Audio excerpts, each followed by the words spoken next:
الحمد للہ الذی خلق الانسان علمہ البیان والصلاة والسلام علی سید الانس والجان۔ انشاءاللہ آج کی نشست میں ہم سورۃ البقرہ کی آیت نمبر 30 تا 34 5 آیات کا مطالعہ کریں گے۔ ان آیات میں 3 ایسی مخلوقات کا ذکر ہوگا جن کو عاقل کہا جاتا ہے، جن میں خود شعوری کا مادہ موجود ہے۔ وہ 3 مخلوقات فرشتے، جن اور انسان۔ فرشتے نوری مخلوق ہیں، جن ناری مخلوق ہیں اور انسان خاکی مخلوق ہیں۔ دیکھیے پہلی آیت کی طرف، وَإِذْ قَالَ رَبُّكَ لِلْمَلَائِكَةِ إِنِّي جَاعِلٌ فِي الْأَرْضِ خَلِيفَةً، اور جب کہا آپ کے رب نے فرشتوں کو کہ میں بنانے والا ہوں زمین میں ایک خلیفہ، یعنی اللہ کی ہدایات پر بے چون و چرا خود بھی عمل کرے گا اور ان احکام کی زمین پر بھی تنفیذ کرے گا۔ زمین میں ملنے والا منصب، عہدہ، ڈیزگنیشن، اس کی حیثیت خلیفہ سے زیادہ کچھ بھی نہیں۔ خود کو مالک سمجھنا اور حاکم سمجھنا اور من مرضی کے آرڈیننس پاس کروانا اور من چاہے حکم جاری کر دینا، یہ اللہ کے اقتدار میں بغاوت شمار ہوگی۔ ایک فکرہ ہمیشہ یاد رکھیے گا، انسان کسی بھی چیز کا مالک نہیں ہے۔ اگر اس کو دنیا میں کوئی چیز ملتی ہے یا منصب ملتا ہے، وہ اس پر امین ہے۔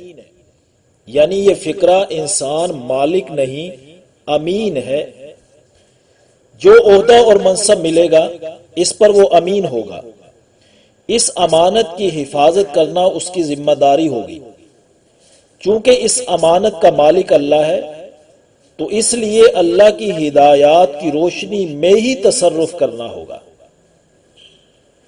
تو جب اللہ نے فرشتوں سے فرمایا کہ میں زمین میں خلیفہ بنانے والا ہوں، تو فرشتوں نے کہا، قَالُوا أَتَجْعَلُ فِيهَا مَن يُفْسِدُ فِيهَا وَيَسْفِكُ الدِّمَاءَ، کیا آپ بنائیں گے زمین میں اس کو جو فساد برپا کرے گا اور خون بہائے گا؟ فرشتوں نے تو موجودہ مخلوق انسان کے کمالات اور خوبیوں سے واقفیت ہی حاصل نہیں کی تھی نا، ابھی وہ لا علم تھے۔ انہوں نے سابقہ مخلوق جنات پر قیاس کر کے یہ کہہ دیا، من یفسد فیہا ویسفک الدماء، اور اپنی خدمات کو پیش کر دیا کہ نحن نسبح بحمدک ونقدس لک، کہ ہم آپ کی تسبیح بیان کرتے ہیں حمد و ثنا کے ساتھ اور آپ کی پاکی بیان کرتے ہیں، لہٰذا ان خدمات کے لیے ہم بھی حاضر ہیں۔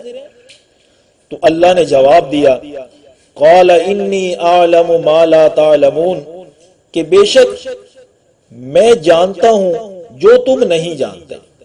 جو چیز تمہاری نگاہ میں بنی آدم کے پیدا کرنے میں رکاوٹ بن رہی ہے نا، کہ ان میں سے بعض فساد برپا کریں گے اور خون ریزی کریں گے، وہی چیز تو در حقیقت ان کی تخلیق کا اصلی سبب ہے۔ کیونکہ جب لوگ حدود سے تجاوز کرتے ہیں تبھی تو احکام و انتظام کا اجرا ناگزیر ہو جاتا ہے۔ اب اللہ تعالیٰ اگلی آیت میں اس نئی مخلوق کی علمی صلاحیت و قابلیت کا بیان فرمائیں گے۔ وَعَلَّمَ آدَمَ الْأَسْمَاءَ كُلَّهَا، اور سکھا دیے اللہ نے آدم علیہ السلام کو تمام چیزوں کے نام۔ علامہ سکھلا دیے، تعلیم دے دی۔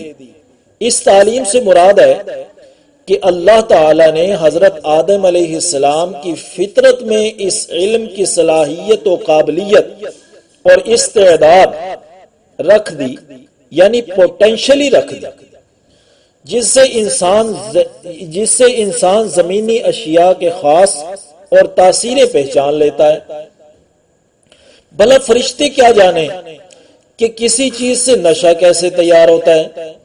کیمیکلائزیشن کر کے پروڈکٹس کیسے تیار ہوتی ہیں، آگ کے خاص پر ریسرچ کر کے بجلی پیدا کرنا اور پھر ایٹمی توانائی ایٹامک انرجی تک پہنچ جانا، یہ انسانی صلاحیت ہی تو ہے، فرشتوں کی نہیں۔ یاد رہے اس موقع پر یہ صلاحیت تمام انسانوں میں موجود ہے، صرف کافروں میں نہیں۔ آج مسلمانوں نے اس علم کا میدان خالی کر کے یورپ کے حوالے کر دیا جو گزشتہ صدیوں میں مسلمانوں کے کنٹرول میں تھا۔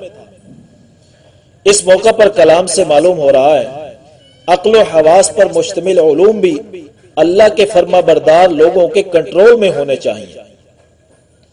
بہرحال جب یہ سکھا دیے نام تو ثم عرضهم علی الملائکہ، تو ان چیزوں کو پیش کر دیا فرشتوں پر۔ فقال انبئونی باسماء ہؤلاء، اور فرمایا اللہ نے بتاؤ مجھے ان اشیاء کے نام، ان کنتم صادقین، اگر تم سچے ہو۔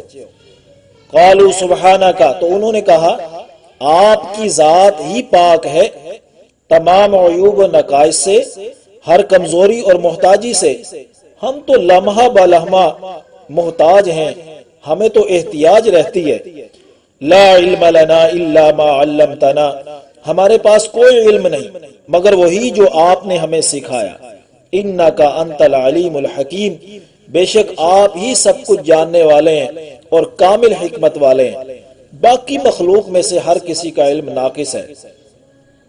اگلی آیت میں فرمایا قال یا آدم انبئهم باسمائهم، اے آدم علیہ السلام ان کو بتائیے ان چیزوں کے نام، یعنی وہی چیزیں فرشتوں کے بعد آدم علیہ السلام کے سامنے پیش کر دی اور فرمایا ان فرشتوں کو ان چیزوں کے بارے میں بتائیے۔ فلما انبأهم باسمائهم، جب بتا دیا نا انہوں نے ان کے ناموں کو، تو قال الم اقل لکم، تو کہنے لگے کیا نہیں میں نے تم سے کہا تھا انی عالم غیب السماوات والارض، کہ میں ہی جانتا ہوں زمین و آسمان کا غیب، وَأَعْلَمُ مَا تُبْدُونَ وَمَا كُنْتُمْ تَكْتُمُونَ، اور میں جانتا ہوں جو تم ظاہر کرتے ہو اور جو تم چھپاتے ہو۔ یعنی زمین و آسمان کے غیب کی کنجیاں اللہ ہی کے پاس ہیں، وہ جس کو جتنا سکھا دے، جس کو جتنا بتا دے اتنا ہی اس کو معلوم ہوتا ہے، ورنہ وہ خالی رہ جاتا ہے۔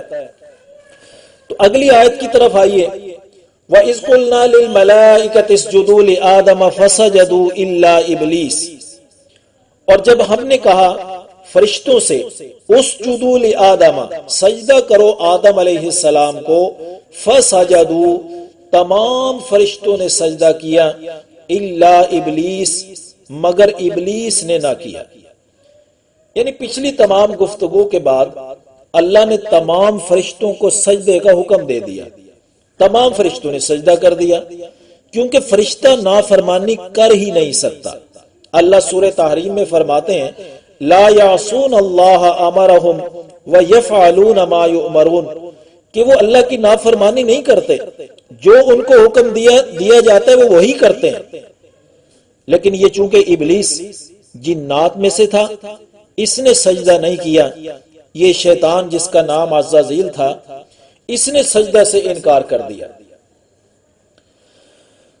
آدم علیہ السلام کو سجدہ کرنے کا حکم دینے سے جہاں اور مقاصد ہوں گے، وہیں پر ایک مقصد یہ بھی سمجھ میں آ رہا ہے کہ عزازیل جو اپنے اندر نیکی اور پارسائی کا تکبر اندر چھپا کر بیٹھا ہوا تھا، وہ اللہ منظر عام پر لانا چاہتے تھے۔